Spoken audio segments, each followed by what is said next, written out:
Good morning mga master. Gusto niyo bang pagandahin yung bat ng inyong mga rod? Ito yung sagot. Shrinkable tube. Ayan po mga master.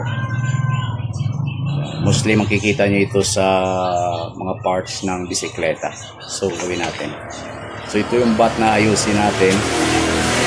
Lagyan natin na additional pan lang ito. Additional design. At saka mapaganda yung lalo yung ating mga handle ng rod. So ito ay made of cork handle. So maganda na rin ito. As in galing ito sa magagandang rod. Basta naka-cork handle. So insert lang natin to mga master. Siguraduhin na ang sukat ay tamang-tama dito sa dulo niya. At saka dito rin sa dulo niya.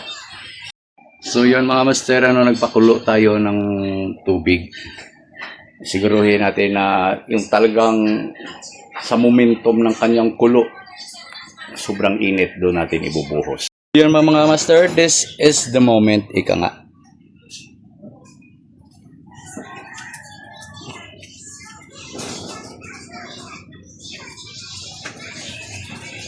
Mga master, baligtarin natin, baligtarin. Pa, binaligtad na yung tilapia. Yun mga master. Wow. Medyo na usok-usok pa mga master. So yun, done mga master ha. So ayusin muna natin, pakita natin yung result mamaya mga master ha. Wait lang ha, mga master ko. So ito na mga master oh. Ayan, di pa natin napunasan ha. Pupunasan natin. Ayan, kita nyo yung fittings dito. Ayan, malapit sa real set. Ayan. Woo! Panalo mga master. So yun mga master. Napakaganda. Pati tuloy ako napahanga sa aking gawa. Ayan na. So very easy. Kung gaano katagal ka magpakulo ng tubig, ganon din kabilis ang paggawa. So yung ito, dagdagan natin yan ng ito. Yan, sukat na yan mga master. See? So insert tayo uli. Ganyan kabilis mga master.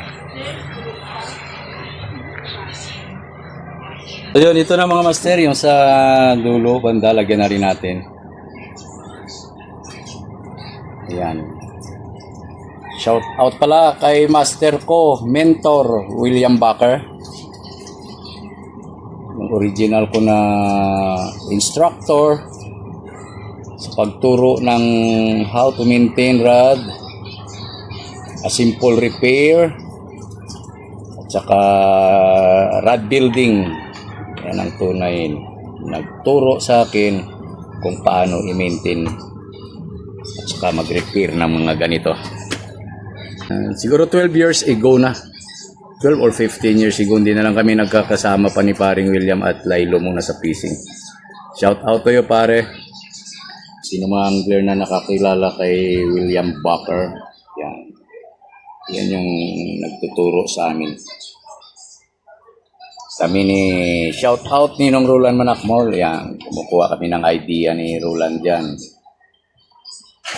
Tips and ideas how to maintain and repair. Matagal na tayo nag-aayos ng mga rod din mga master, kailangan ginagamit lang natin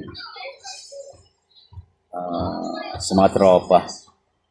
Yan, lalo-lalo na noong binuo ko yung Landayan Anglers, sinikap ko rin na matuto para hindi na sila mahirapan pa. Yan, ito na po, final natin.